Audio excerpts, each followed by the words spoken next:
Baik, Assalamualaikum warahmatullahi wabarakatuh. Saya Arfian Rama Juliano dengan NRP 5017251032. Di sini saya akan mempresentasikan mengenai bab 1 dan bab 2 mengenai buku geologi fisik tersebut.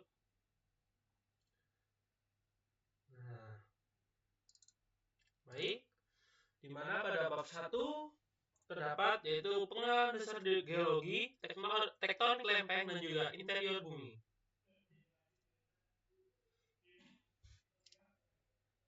Siapa sih yang membutuhkan geologi itu? Geologi adalah ilmu yang mempelajari bumi dan memberikan banyak manfaat bagi manusia, alam, dan juga hewan dan juga tumbuhan. Di mana hampir semua yang kita gunakan sehari mulai dari pakaian, radio, makanan, hingga kendaraan ada berkat pengetahuan yang diperoleh oleh ahli geologi tentang sumber daya yang ada di bumi ini. Namun di balik manfaat yang diberikan bumi tersebut ada juga bencana yang akan diberikan oleh bumi ini, di mana bumi juga menyimpan potensi bencana. Di mana kita belajar mengenai pemahaman geologi ini, memungkinkan kita mengambil langkah pencegahan mengenai mitigasi bencana yang akan kita hadapi di bumi ini. Kemudian yaitu manfaat geologi, yaitu menyediakan sumber daya, di mana kita para manusia sangat bergantung pada bumi sebagai sumber energi dan bahan baku untuk menunjang kehidupan, kenyamanan, hingga hiburan. Hampir setiap benda yang kita gunakan berasal dari sumber daya bumi. Bahkan sesuatu yang sederhana seperti pensil, itu juga semua bahan berasal dari bumi yang kita tempati ini. Jadi, seperti misalnya pada gambar. Nah, dimana pada pensil ini, satu pensil ini juga membutuhkan banyak material dan juga bahan-bahan yang terdapat di bumi ini untuk membuat satu pensil. Jadi tidak hanya pensil saja, banyak sekali barang-barang yang kita gunakan yang bahannya berasal dari bumi ini. Nah, selanjutnya yaitu untuk melindungi lingkungan, di mana pada zaman dahulu kita mempunyai tuntutan untuk harus memiliki lebih banyak energi dan juga memiliki lebih banyak logam dan besi. Kita mengekstraknya pada tahun lalu, pada masa-masa yang lalu, kita mengekstraknya dengan sedikit memperhatikan efek ke masa depan. Jadi kita tidak memperkirakan apa yang terjadi di masa depan ketika kita mengambil sumber daya terus menerus ya, sumber daya yang tidak terbarukan. Ketika kita mengambil terus, kita tidak memahami dampak apa yang akan terjadi di depannya, yang terjadi kemudian hari. Nah, ketika kita paham mengenai energi tidak terbarukan ini, kita juga akan melindungi lingkungan. Juga kita akan membatasi untuk mengeksploitasi sumber daya alam yang tidak terbarukan, seperti minyak bumi dan lain-lain. Dan juga ketika kita belajar geologi, kita dapat mempelajari mengenai bagaimana sih cara menghindari bahaya geologi, seperti gempa bumi, tsunami, letusan gunung berapi, dan lain-lain. Nah, di mana pada kita untuk mempelajari geologi ini, kita juga mengetahui bagaimana gempa bumi terjadi, letusan gunung berapi terjadi, dan juga tsunami terjadi. Untuk contoh bahaya geologi itu sendiri pada di Indonesia terjadi pada tahun 2004, di mana di tsunami Aceh yang memakan banyak korban.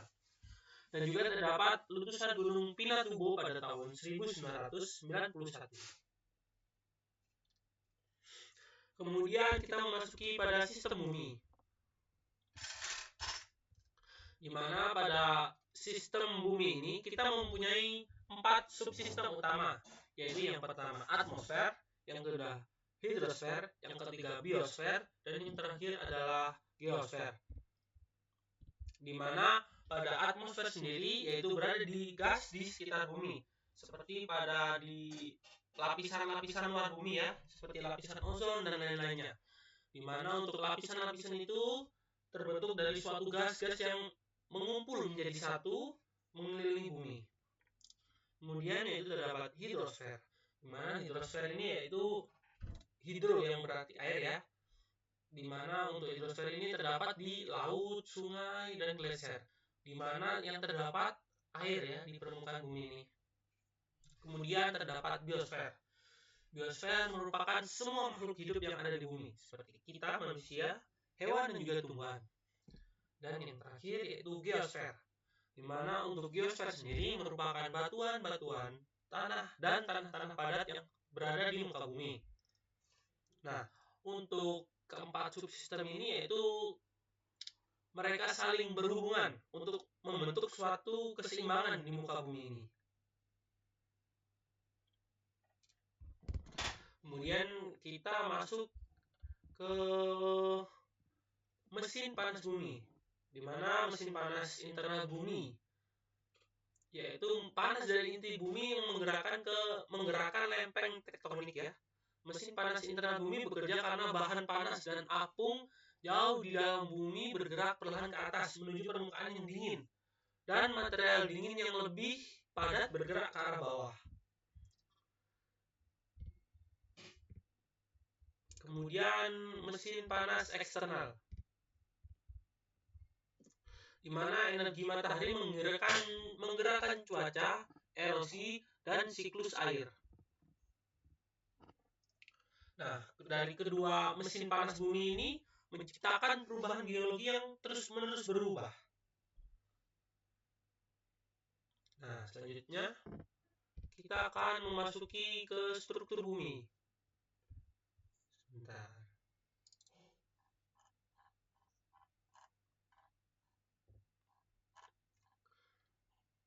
Ini seperti yang kita bahas tadi mengenai bencana-bencana yang ada di Indonesia ya. Untuk foto ini, nah ini merupakan bencana. Untuk gambar ini merupakan pantai Marina di Madras, India, terkena tsunami. Kemudian gambar ini merupakan korban-korban dari tsunami Aceh 2024.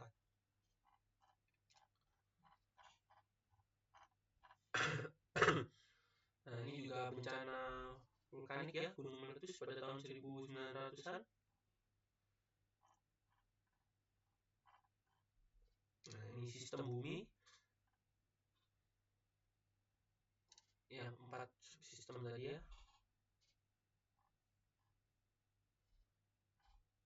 Nah,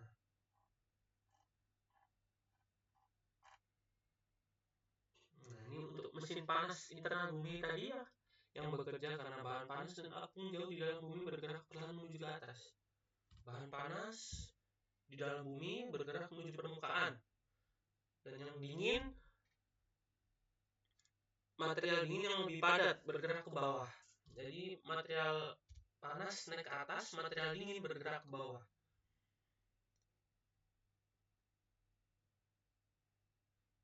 Nah, kemudian terdapat nih teori lempeng-lempeng bumi ya. Nah, baik untuk struktur bumi sendiri, di mana di dalamnya terdapat inti bumi, di mana inti bumi ini merupakan pusat bumi yang panas dan merupakan logam, di mana untuk inti bumi yaitu padat ya. Nah, kemudian untuk selanjutnya yaitu mantel, di mana mantel ini di atasnya inti bumi. Nah, kemudian terdapat litosfer dan astenosfer. Jadi urutannya terdapat inti, mantel, astenosfer, litosfer, dan kemudian kerak. Di mana untuk inti bumi tadi yaitu pusat bumi, kemudian mantel merupakan atas inti bumi, lapisan tebal ya, di bawahnya litosfer dan astenosfer. Nah, kemudian terdapat litosfer dan astenosfer, yaitu tempat gerak lempeng tektonik. Dan kemudian di paling atas terdapat kerak. Nah, untuk litosfer ini juga termasuk dari kerak tersebut ya. Untuk kerak sendiri terdapat kerak benua dan juga kerak samudera. Nah, kemudian untuk teori lempeng tektonik sendiri. Untuk seperti yang saya bilang tadi, litosfer juga termasuk dari kerak ya. Dan juga litosfer terbagi menjadi beberapa lempeng besar. Kemudian terdapat perbatasan-perbatasan lempeng. Pertama yaitu divergen, yaitu kedua lempeng saling menjauh. Contohnya untuk membuat dasar laut baru. Nah, itu kedua lempeng berjauhan. Kemudian terdapat konvergen, di mana untuk kedua lempeng saling mendekat. Jadi dapat membentuk sebuah gunung baru atau menjadi zona subduksi. Nah, kemudian yaitu perbatasan transform, di mana untuk lempeng-lempengnya bergeser secara horizontal yang menimbulkan gempa. Nah, contoh untuk paling Jawa ya, merupakan lempeng perbatasan konvergen, di mana saling mendekat, jadi menunjang ke bawah. Nah, kemudian untuk pelapukan, selanjutnya yaitu proses permukaan dan waktu geologi. Nah, untuk pada waktu geologi ini terdapat banyak sekali tabel-tabel yang bisa kita lihat ya. Sebentar.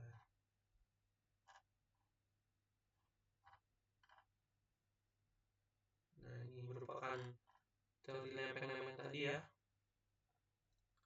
Nah, ini batas konvergen, perbatasan konvergen, saling berdekatan. Nah, ini merupakan lempeng-lempeng ya. Lempeng Eurasia, lempeng India, Australia, lempeng Afrika, lempeng Arabia, lempeng Filipina, lempeng Pasifik. Nah, ini lempeng-lempengnya ya.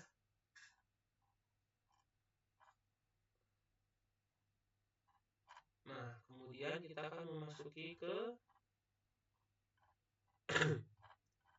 nah, ini merupakan ini gambar-gambar lempeng terjadi seperti tadi, seperti konvergen, divergen, dan juga transform.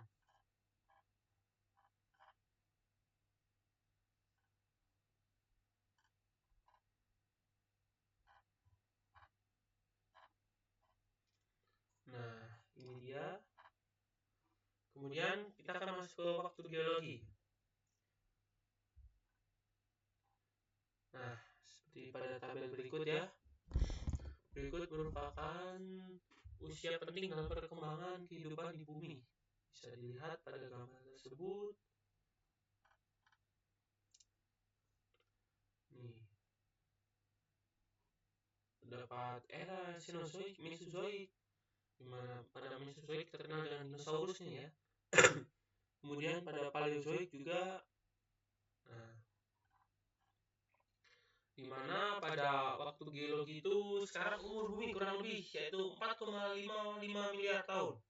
Nah, di mana juga pelapukan, erosi dan sedimentasi membentuk batuan baru, di mana di bumi sendiri ya terdapat batuan beku, batuan sedimen dan juga batuan metamorf. Nah, pada batuan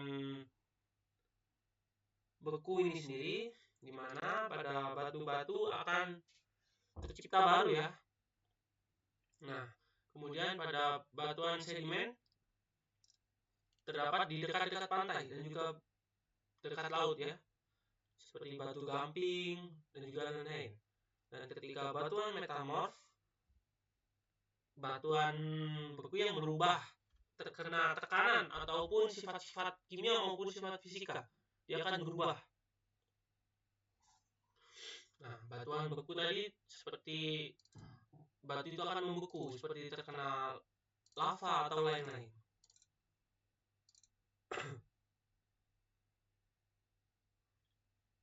Nah, selanjutnya kita akan masuk ke bab 2, di mana pada bagian 2 kita akan mempelajari interior bumi dan metode geofisika, di mana pada metode geofisika dapat yaitu gelombang seismik. Satu-satunya batuan yang dapat dipelajari langsung oleh ahli geologi di tempat adalah batuan kerak bumi, di mana kerak bumi adalah lapisan batuan tipis yang menyusun kurang dari 1% total volume bumi, di mana batuan mantel yang berada di bawah permukaan bumi dalam aliran basal dan pipa kimberlite yang mengandung berlian serta perletakan tektonik bagian bawah litosfer samudra ke kerak benua, memberikan gambaran sekilas kepada para ahli geologi tentang seperti apa rupa mantel di bawahnya. Jadi kita hanya bisa meneliti batu yang terdapat di atas ya, yaitu di kerak bumi. Nah, untuk struktur internal bumi sendiri yaitu terdapat kerak yaitu 5-70 km. Untuk kerak sendiri tersusun dari granit dan juga basal. Nah, kemudian mantel yaitu terdiri dari batuan ultrabasa yaitu peridotit.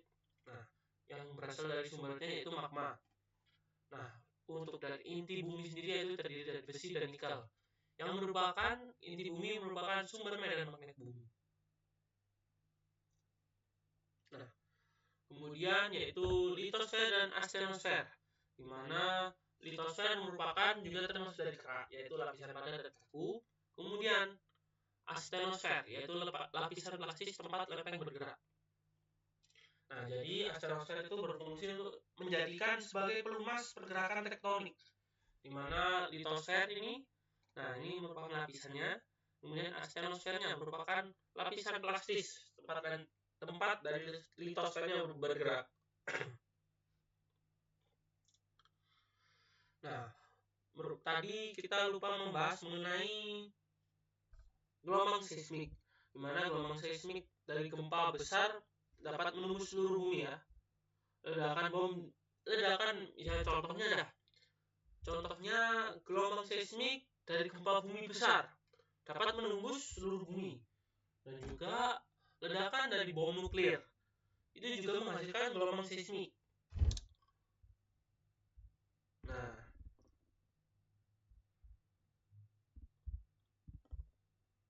di mana pada metode geofisika ya, di mana kita untuk mencari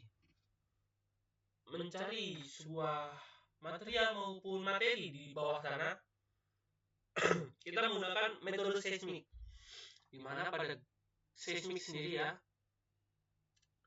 kita dapat memancarkan gelombang, di mana pada seismik sendiri terdapat 2 tipe, yaitu yang pertama refleksi, yaitu seismik refleksi, dan yang kedua yaitu seismik refraksi, di mana ketika pada seismik refleksi ini sendiri, yaitu ketika kita memancarkan gelombang ke bawah tanah, ketika gelombang menemui 2 lapisan yang berbeda, yaitu lapisan tanah maupun batuan yang berbeda, dia akan memantul kembali. Gelombangnya akan memantul kembali ke permukaan. Jadi kita dapat mendapat informasi rinci mengenai kedalaman, ketebalan, dan juga sifat fisik lapisan bawah tanah. Nah, untuk seismik refraksi sendiri, kita memancarkan gelombang seismik juga.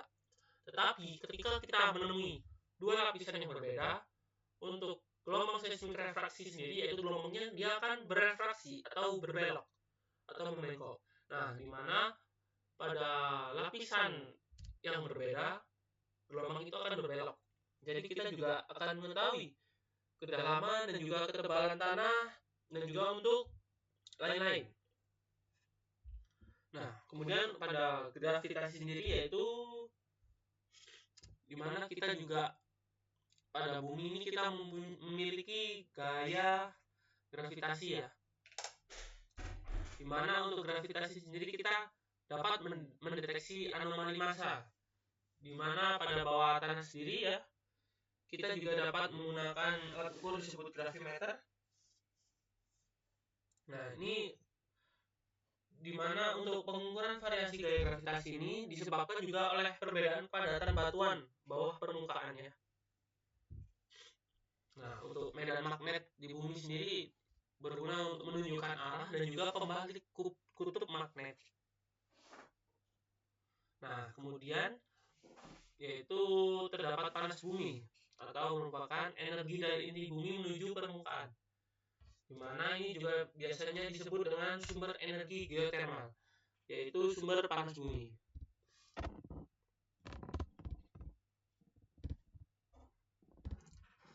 Nah,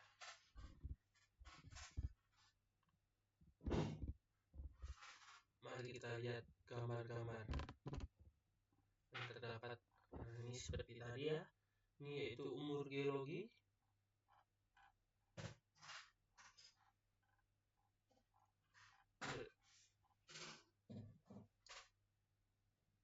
Nah, ini merupakan gelombang seismik yang saya barusan jelaskan tadi ya. Nah, di sini ketika refleksi dia akan memantul kembali, ketika refraksi dia akan patah bengkok. Nah, seperti ini. Ini refraksi dan ini refleksi. Nah, ini merupakan macam-macam ya. Nah, ini merupakan struktur di dalam bumi ya. Nah, ini terdapat inti bumi yang padat, terus inti luar bumi merupakan liquid namun kental sekali dan juga tekanan tinggi ya, dan mantel. Kemudian terdapat atmosfer dan juga litosfer, kemudian keras. Juga litosfer termasuk kerak ya. Nah, seperti ini. Nah, ini astenosfer merupakan tadi tempat lempeng bergerak ya. Astenosfer, litosfer, dan keras. Nah, ini juga terdapat gambaran mantle, litosfer, astenosfer. Nah, inti bumi ya. Ini gambaran mengenai ini inti bumi.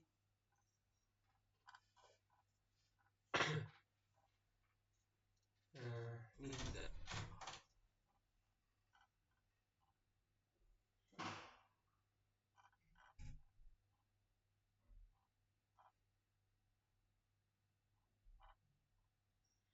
Nah, ini juga gravitasi tadi ya.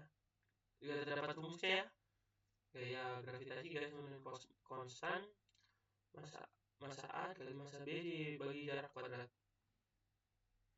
Nih.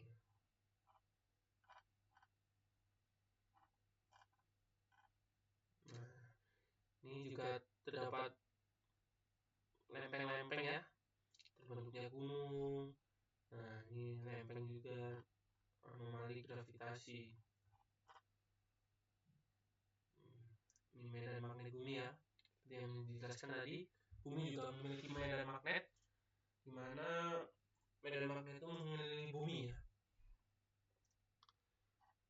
Nah, ini juga seperti contoh medan magnet berada di bumi.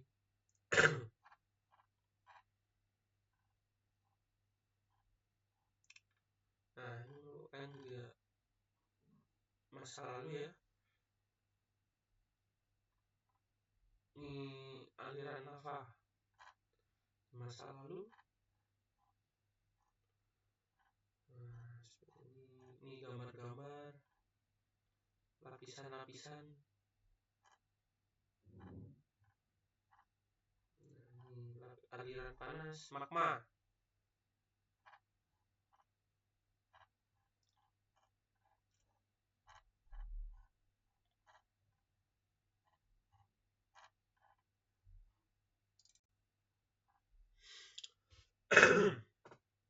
Jadi untuk dari presentasi saya dan juga pada bab 1 dan juga bab 2 tadi ya, mana kita pada kali ini belajar mengenai pengenalan dasar geologi yang berisi yaitu kita harus mempelajari apa saja mengenai geologi ya, dimana kita juga sebagai makhluk hidup membutuhkan sumber daya yang berada di bumi. Nah, seperti ini merupakan isi dari bab 1 tadi ya, yaitu merupakan manfaat geologi, di mana bumi ini menyediakan sumber daya yang bisa kita ambil, dan juga di mana pada saat kita bisa mengambil sumber daya yang ada di bumi, gimana kita bisa menjaga bumi ini agar tetap stabil. Karena kita juga harus melindungi lingkungan yang terdapat di bumi ini. Dan yang terakhir juga bumi memiliki bencana, di mana kita juga harus menghindari bahaya yang diciptakan oleh geologi bumi sendiri, seperti gempa bumi, tsunami, letusan gunung berapi, dan lain-lain. Nah, juga merupakan 4 sistem bumi ya. Kemudian mesin panas bumi, di mana mesin panas internal ya. Nah, dan juga mesin panas eksternal, di mana dari energi matahari. Nah, untuk mesin panas internal tadi terdapat di inti bumi yang naik ke atas. Nah, untuk mesin panas eksternal terdapat dari energi dari matahari yang menggerakkan cuaca, erosi, dan siklus air. Nah, kemudian struktur bumi ya, terdapat inti, mantel, litosfer, astenosfer, dan juga kerak. Ini merupakan teori lempeng tektonik, di mana jenis batas-batas lempeng terdapat divergen, konvergen, dan transform. Dan juga terdapat proses permukaan dan waktu geologi, di mana membentuk batuan-batuan baru ya, di mana batuan beku, batuan sedimen, dan juga batuan metamorf. Nah, umur bumi sendiri yaitu kurang lebih 4,55 miliar tahun. Dan juga proses geologi berjalan sangat lambat, yaitu drip time ya, di mana minyak bumi sekarang terdapat dari jutaan tahun lalu, merupakan proses dari jutaan tahun lalu. Nah, di sini juga merupakan terdapat interior bumi ya, kerak, mantel, inti, litosfer, astenosfer. Nah, dan juga terdapat metode seismik tadi ya, sudah dijelaskan gelombang seismik, gravitasi, medan magnet, dan juga panas bumi. Nah, berikut merupakan kesimpulan. Berikut yang bisa saya sampaikan. Saya Alfian Rahmat Juliano dengan NFP 50172511032 mengucapkan mohon maaf sebanyak-banyaknya dikarenakan banyak sekali perkataan-perkataan saya yang salah dan juga maupun perbuatan saya ya.